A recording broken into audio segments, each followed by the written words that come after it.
Welcome back to Austrian Creations. I'm Greg. I'd like to thank you for joining me today. It's not going to be one of my typical build videos. In fact, there's no building involved at all. It's just going to be a little short, informative video, kind of let you know what I've got planned for the month of August. First, I'd like to thank everybody who's subscribed to my channel and everybody who's watched any of my videos. I really appreciate each and every subscription and every single view. I really do. I'd like to thank everybody who's bought anything that I've made in the shop. It's not much. There's not a whole lot. I'm not turning out a lot of stuff, and I'm not trying to make a killing off of anything that I make. But every penny that this shop generates comes back into the shop, and it really takes a burden off of my day job income to keep the shop supplied. I mean, the money comes back into material, comes back into supplies and tools. In fact, my variable speed Delta drill press, the first big tool that I ever bought, and I've had it for a bunch of years, finally decided to give up the ghost on me. The transmission, it exploded. It threw aluminum pieces and chunks all over the place. And of course I can't get parts for it anymore, so it's not much more than a paperweight as it sits now. So if there's anybody in Northwest Georgia area that's got a generous deal on a drill press, I'm in the market. And I'd love to find somebody that's got something that I can get fairly reasonable, because I didn't realize how much I use a drill press until this one died on me. I'd like to thank everybody who's asked for a shop sticker and sent me one of theirs. If you want one of my shop stickers, all you need to do is message me with your mailing address and I'll send you one. All that I ask is that if you do have a shop sticker that you don't mind trading with me, I'd love to have a copy of yours. If you don't have a shop sticker, that's okay. Go ahead and send it anyway. I'll still send you a sticker. I appreciate anybody who's willing to represent Austrian Creations anywhere on this planet, and I would be proud to represent the other shops on my wall. Now, I haven't gotten a whole lot done in the month of July. Any of you who don't know, summertime in Georgia can be somewhat brutal, and the little air conditioning unit I've got in the wall of my shop, it's struggling. But some of the things that I'm looking to do this month, I need to rebuild my workbench. Now, I've had this one for years. In fact, it was the base for my radial arm saw back years and years ago, so it's about 42 inches off the wall, and it's fine for laying leather out, but for anything else I can't reach anything on the back side of the bench, so it's pretty much worthless, and I'm just killing space. And storage, you'd think you'd have a lot of storage, and you do, but you can't get to the stuff that's back against the wall without crawling under the bench, and I make it a point not to crawl for anything. So I'm going to tear this down and build a set of cabinets, and I'm actually going to put on one side, I've got a dishwasher that decided to retire on me last year, and it's still sitting out here beside the behind my shop, and I had to replace it in my kitchen. But I'm going to put it in here under the bench and make a little kiln for drying bowl blanks and see if that works. So that's one of the things that I'm going to try to get done this month. I've been pretty pleasantly surprised with the popularity of the mortar and pestle that I made here a couple of weeks ago out of Bloodwood. Since I posted that video, I've had several people requesting that I make them mortar and pestles. So who knew?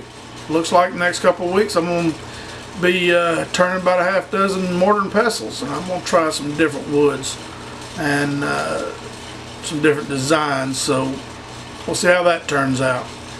Now, a couple of weeks ago I said I was going to go ahead and do a giveaway pin for somebody on my subscribers list, and I haven't gotten around to that yet. I've been tied up with other things, had to do some work in the house again, and it's just been one thing after another. I haven't gotten it, but I plan to do that this weekend. In fact, I've set myself a deadline.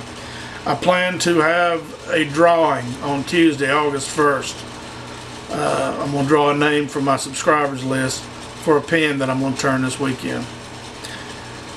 Which brings me to something else. I've got roughly 170, a little more, subscribers today, but only fewer than 80 of my subscribers have their accounts set so that I can see who they are. Now, when you open an account with YouTube, apparently it's automatically defaulted to have this private. But if you'll look in the privacy section of your account settings on your YouTube account, there are 3 boxes at the top of the page, and the bottommost of these 3 boxes is a little section that says keep all my subscriptions private. Now those 3 boxes are defaulted to be checked. Now if you don't want everybody seeing your business, that's fine, I understand that. In fact, the top 2 boxes of mine are checked. I left them checked, but I did uncheck my subscriptions. That's what I asked for you to do. If you don't mind, go in and uncheck that box that says keep all my subscriptions private. The only thing it'll show on your page is who the pages that you've subscribed to. But the benefit to that is that those who you have subscribed to can see who has subscribed to their channel.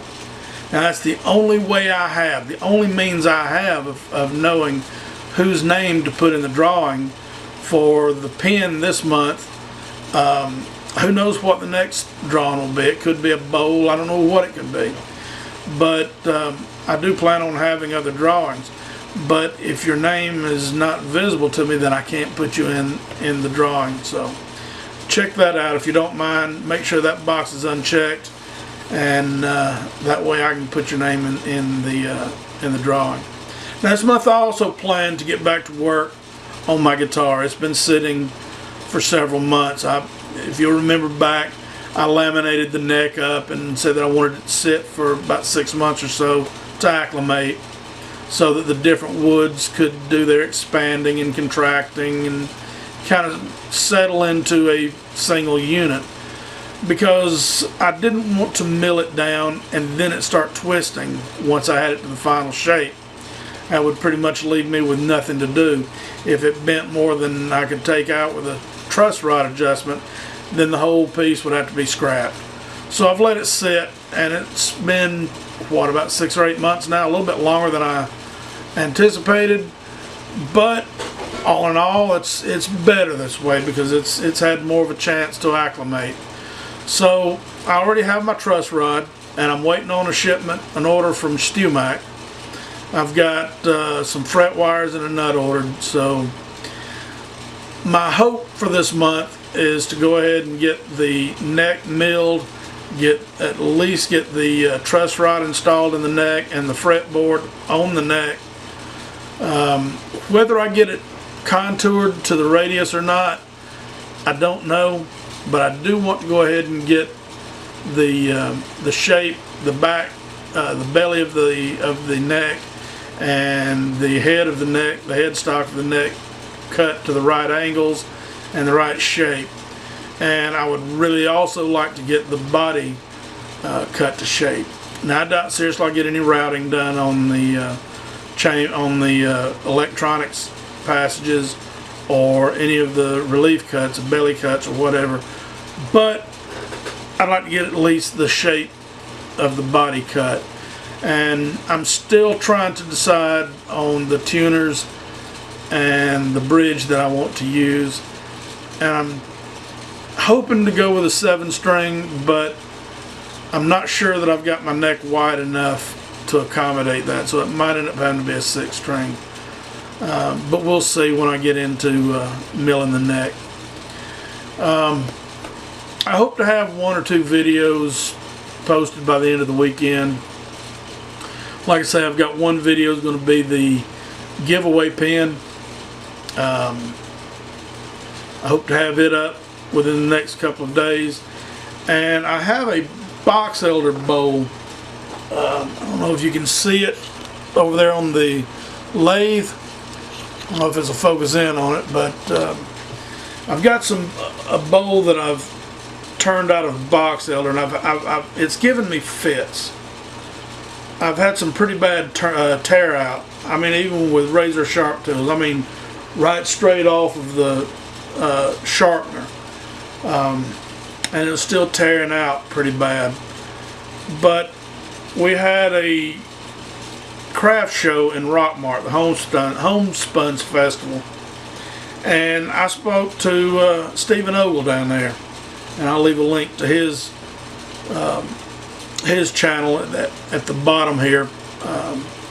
He does wonderful work, and I spoke to him. He gave me some tips and some advice, so I brought it back, and I've done what I can to stabilize the wood, and I think it's ready to go ahead and cut. I may try to do one more coat of stabilizer to get it soaked in, to see if that helps me and prevent any more tear out, because I really don't have but one more cut on. I've already got it mighty thin, and I'm afraid that if I don't get it smooth enough in the next cut, then the blank will be it'll be trashed. But either way, I should get the video up, whether it's a win or a fail. You know, early on I said that I'd be posting videos of both, that I was going to show warts and all, and I've shown a few. So but lately I've been fairly successful in the things that I've chosen to video, and haven't had any.